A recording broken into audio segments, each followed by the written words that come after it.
Chapter 13. When Dwayne Hoover saw Harry LeSabre, his sales manager, in leaf green leotards and a grass skirt and all that, he could not believe it.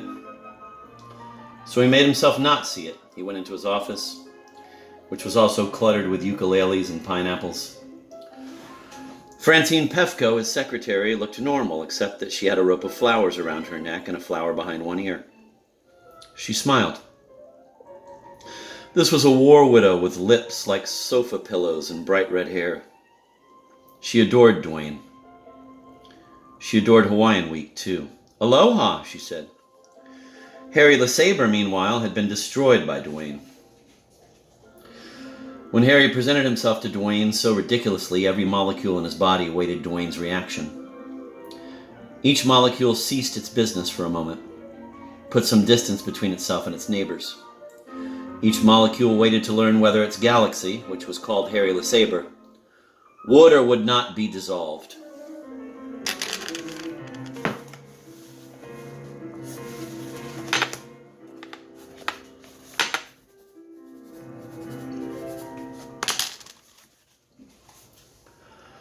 When Dwayne treated Harry as though he were invisible, Harry thought he had revealed himself as a revolting transvestite, and that he was fired on that account.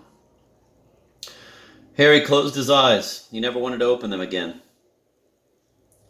His heart sent this message to his molecules. For reasons obvious to us all, this galaxy is dissolved. Dwayne didn't know anything about that. He leaned on Francine Pefko's desk. He came close to telling her how sick he was. He warned her, this is a very tough day for some reason. So no jokes, no surprises, keep everything simple. Keep anybody the least bit nutty out of here, no telephone calls. Francine told Dwayne that the twins were waiting for him in the inner office. Something bad is happening to the cave, I think, she told him.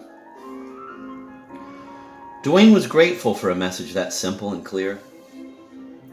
The twins were his younger stepbrothers, Lyle and Kyle Hoover. The cave was Sacred Miracle Cave, a tourist trap just south of Shepherdstown, which Dwayne owned in partnership with Lyle and Kyle. It was the sole source of income for Lyle and Kyle, who lived in identical yellow ranch houses on either side of the gift shop which sheltered the entrance to the cave. All over the state, nailed to trees and fence posts, were arrow-shaped signs which pointed in the direction of the cave and said how far away it was. For example,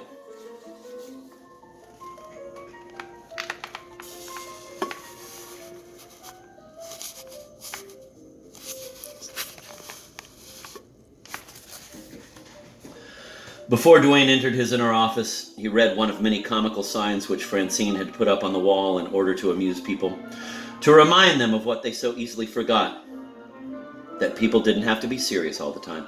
Here was the text of the sign Dwayne read. You don't have to be crazy to work here, but it sure helps.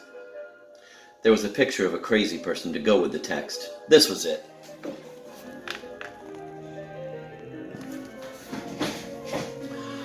Francine wore a button on her bosom which showed a creature in a healthier, more enviable frame of mind. This was the button.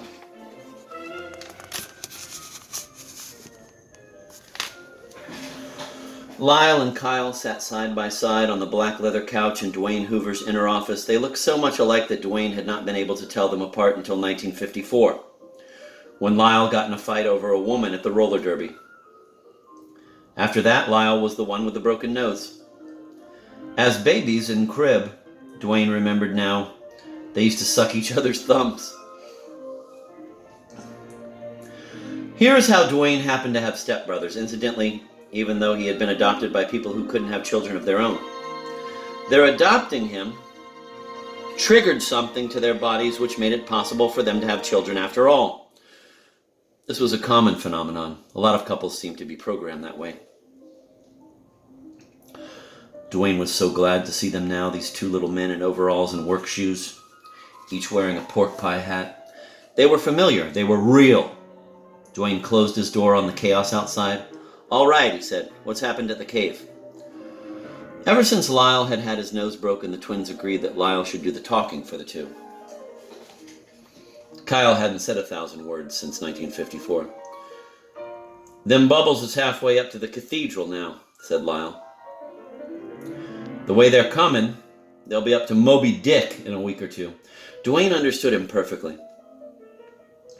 The underground stream which passed through the bowels of Sacred Miracle Cave was polluted by some sort of industrial waste which formed bubbles as tough as ping-pong balls. These bubbles were shouldering one another up a passage which led to a big boulder which had been painted white to resemble Moby Dick, the great white whale. The bubbles would soon engulf Moby Dick and invade the Cathedral of Whispers, which was the main attraction at the cave. Thousands of people had been married in the Cathedral of Whispers, including Dwayne, and Lyle, and Kyle. Harry LeSabre, too. Lyle told Dwayne about an experiment he and Kyle had performed the night before. They had gone into the cave with their identical Browning automatic shotguns, and they had opened fire on the advancing wall of bubbles. "They let loose a stink you wouldn't believe," said Lyle. He said it smelled like athlete's foot. "It drove me and Kyle right out of there. We run the ventilating system for an hour, and then we went back in. The paint was blistered on Moby Dick. He ain't even got eyes anymore." Moby Dick used to have long lashed blue eyes as big as dinner plates. "The organ turned black and the ceiling turned a kind of dirty yellow," said Lyle. "You can't hardly see the Sacred Miracle no more." The organ was the pipe organ of the gods, a thicket of stalactites and stalagmites which had grown together in one corner of the cathedral. There was a loudspeaker in back of it, through which music for weddings and funerals was played. It was illuminated by electric lights which changed colors all the time. The Sacred Miracle was a cross on the ceiling of the cathedral. It was formed by the intersection of two cracks. "It never was real easy to see," said Lyle, speaking of the cross. "I ain't even sure it's there anymore." He asked Dwayne's permission to order a load of cement. He wanted to plug up the passage between the stream and the cathedral. "Just forget about Moby Dick and Jesse James and the slaves and all that," said Lyle, "and save the cathedral." Jesse James was a skeleton which Dwayne's stepfather had bought from the estate of a doctor back during the Great Depression. The bones of its right hand mingled with the rusted parts of a .45 caliber revolver. Tourists were told that it had been found that way, that it had probably belonged to some railroad robber who had been trapped in the cave by a rock slide.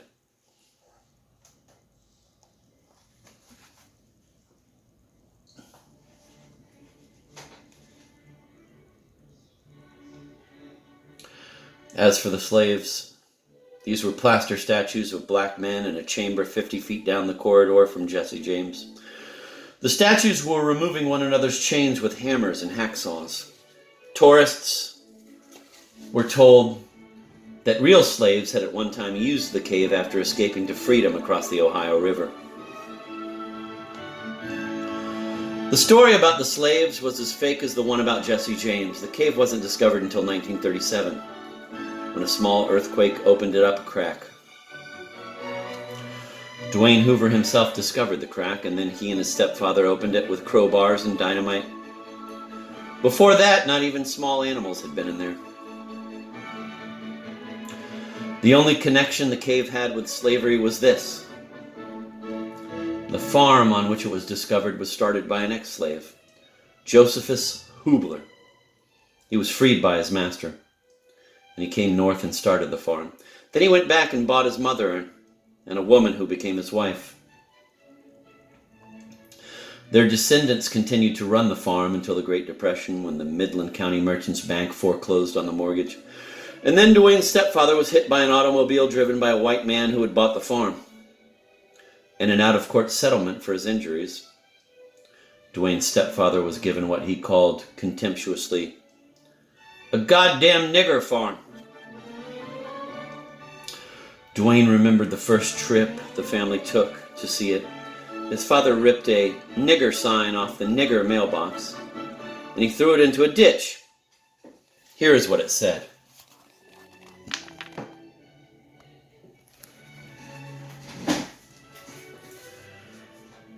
Chapter 14.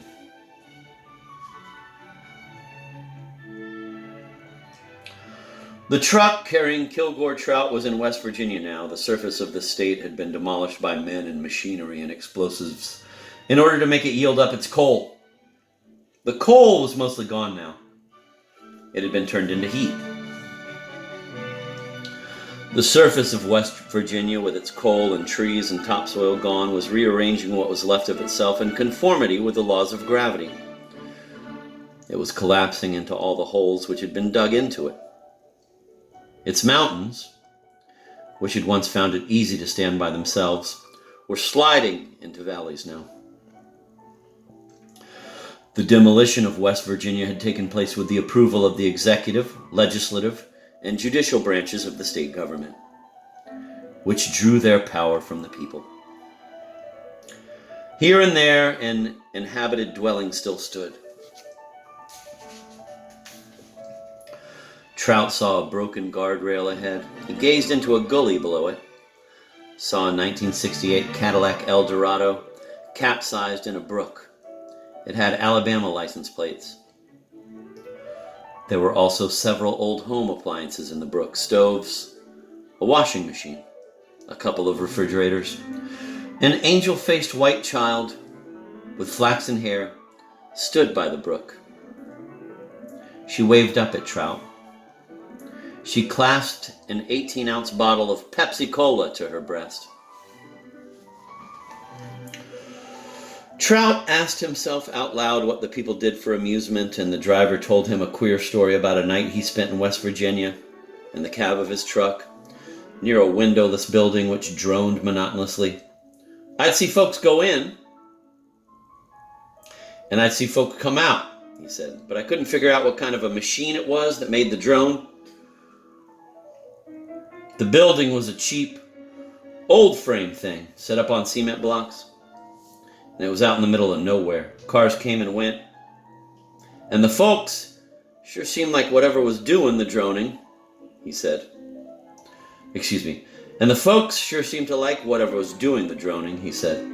So he had a look inside.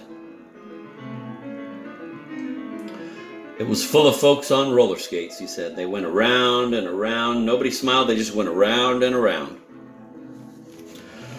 He told Trout about people he'd heard of in the area who grabbed live copperheads and rattlesnakes during church services to show how much they believed that Jesus would protect them.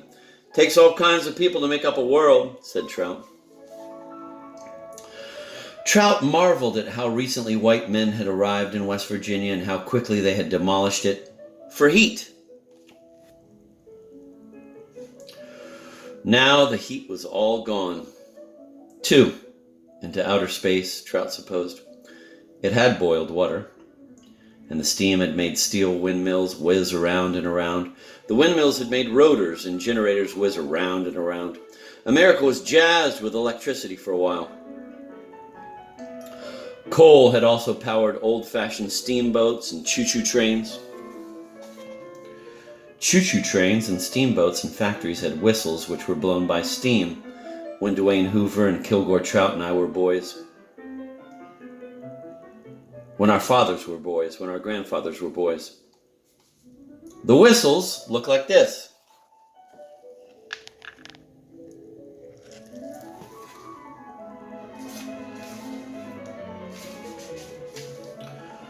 Steam from water boiled by burning coal was sent raging through the whistles, which made harshly beautiful laments, as though they were the voice boxes of mating or dying dinosaurs.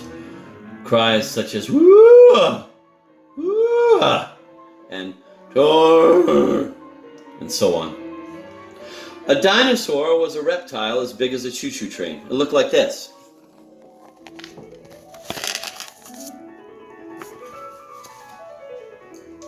It had two brains, one for its front end and one for its rear end. It was extinct. Both brains combined were smaller than a pea. A pea was a legume, which looked like this.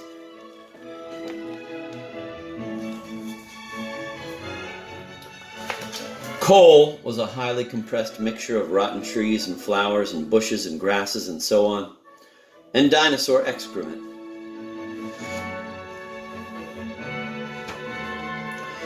Kilgore Trout thought about the cries of steam whistles he had known, and about the destruction of West Virginia, which made their songs possible. He supposed that the heart-rending cries had fled into outer space, along with the heat. He was mistaken. Like most science fiction writers, Trout knew almost nothing about science, was bored stiff by technical details. But no cry from a whistle had got very far from Earth for this reason. Sound could only travel in an atmosphere, and the atmosphere of Earth relative to the planet wasn't even as thick as the skin of an apple. Beyond that lay an all but perfect vacuum. An apple was a popular fruit which looked like this.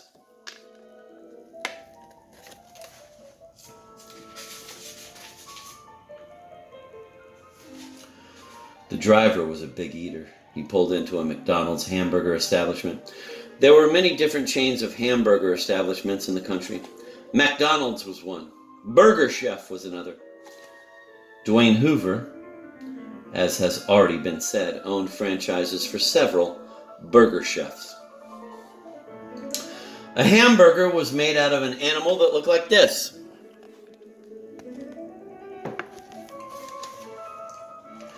The animal was killed and ground up into little bits, then shaped into patties and fried and put between two pieces of bread. The finished product looked like this.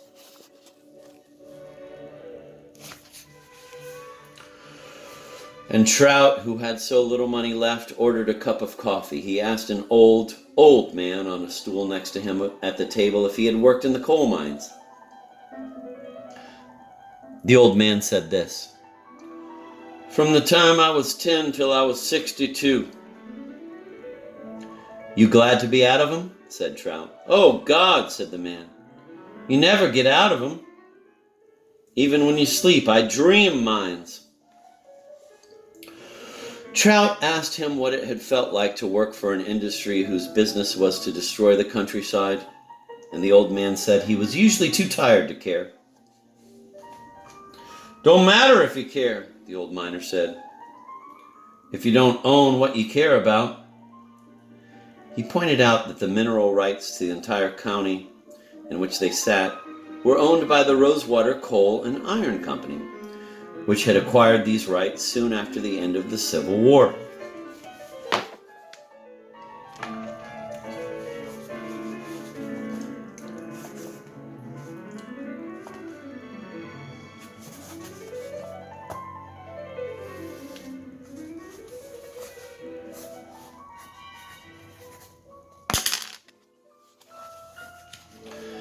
"The law says," he went on, "when a man owns something under the ground and he wants to get at it, you've got to let him tear up anything between the surface and what he owns." Trout did not make the connection between the Rosewater Coal and Iron Company and Elliot Rosewater, his only fan. He still thought Elliot Rosewater was a teenager. The truth was that Rosewater's ancestors had been among the principal destroyers of the surface and the people of West Virginia. "It don't seem right, though," the old miner said to Trout, "that a man can own what's underneath another man's farm or woods or house. And any time the man wants to get what's underneath all that, he's got a right to wreck what's on top to get at it. The rights of the people on top of the ground don't amount to nothing compared to the rights of the man who owns what's underneath." He remembered out loud when he and other miners used to try to force the Rosewater Coal and Iron Company to treat them like human beings. They would fight small wars with the company's private police and the state police and the National Guard. "I never saw Rosewater," he said, "but Rosewater always won. I walked on Rosewater. I dug holes for Rosewater in Rosewater. I lived in Rosewater houses. I ate Rosewater food. I'd fight Rosewater, whatever Rosewater is, and Rosewater would beat me and leave me for dead. You ask people around here, and they'll tell you. This whole world is Rosewater as far as they're concerned. The driver knew Trout was bound for Midland City. He didn't know Trout was a writer on his way to an arts festival. Trout understood that honest working people had no use for the arts. Why would anybody in his right mind go to Midland City? The driver wanted to know. They were riding along again. My sister is sick, said Trout. Midland City is the asshole of the universe, said the driver. I've often wondered where the asshole was, said Trout. If it isn't in Midland City, said the driver, it's in Libertyville, Georgia. You ever see Libertyville? No, said Trout. I was arrested for speeding down there. They had a speed trap where you all of a sudden had to go from 50 down to 15 miles an hour. It made me mad. I had some words with the policeman, and he put me in jail. The main industry there was pulping up old newspapers and magazines and books and making new paper out of them, said the driver. Trucks and trains were bringing in hundreds of tons of unwanted printed material every day. Said Trout. And the unloading process was sloppy, so there were pieces of books and magazines and so on blowing all over town. If you wanted to start a library, you could just go over to the freight yard and carry away all the books you wanted. Said Trout. Up ahead was a white man hitchhiking with his pregnant wife and 9 children. Looks like Gary Cooper, don't he? Said the truck driver of the hitchhiking man. Yes, he does, said Trout. Gary Cooper was a movie star. Anyway, said the driver, they had so many books in Libertyville, they used books for toilet paper in the jail. They got me on a Friday, late in the afternoon, so I couldn't have a hearing in court until Monday. So I sat there in the calaboose for 2 days with nothing to do but read my toilet paper. I can still remember one of the stories I read. Said Trout. That was the last story I ever read, said the driver. My God, that must be all of 15 years ago. The story was about another planet. It was a crazy story. They had museums full of paintings all over the place, and the government used a kind of roulette wheel to decide what to put in the museums and what to throw out. Kilgore Trout was suddenly woozy with déjà vu. The truck driver was reminding him of the premise of a book he hadn't thought about for years. The driver's toilet paper in Libertyville, Georgia, had been The Baron Gaffner of Bagney Alto, or This Year's Masterpiece by Kilgore Trout. The name of the planet where Trout's book took place was Bagney Alto, and a, quote, barring Gaffner, end of quote, there was a government official who spun a wheel of chance once a year.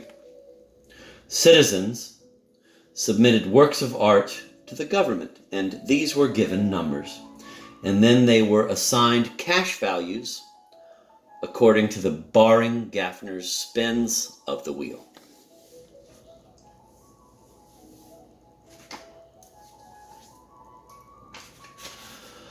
The viewpoint of character of the tale was not the barring Gaffner, but a humble cobbler named Goose. Goose lived alone, and he painted a picture of his cat. It was the only picture he had ever painted. He took it to the barring Gaffner, who numbered it and put it in a warehouse crammed with works of art. The painting by Goose had an unprecedented gush of luck on the wheel. It became worth 18,000 Lambos, the equivalent of $1 billion on Earth. The barring Gaffner awarded Goose a check for that amount, most of which was taken back at once by the tax collector. The picture was given a place of honor in the National Gallery. and people lined up for miles for a chance to see a painting worth $1 billion.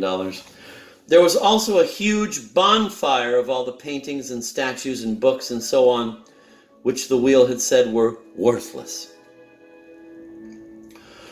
And then it was discovered that the wheel was rigged, and the Baring Gaffner committed suicide.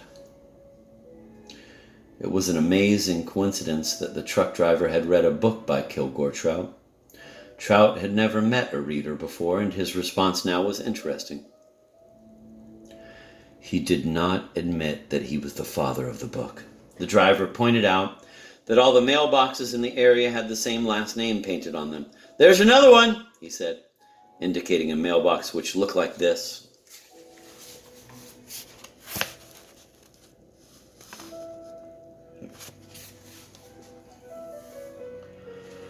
The truck was passing through the area where Dwayne Hoover's step-parents had come from.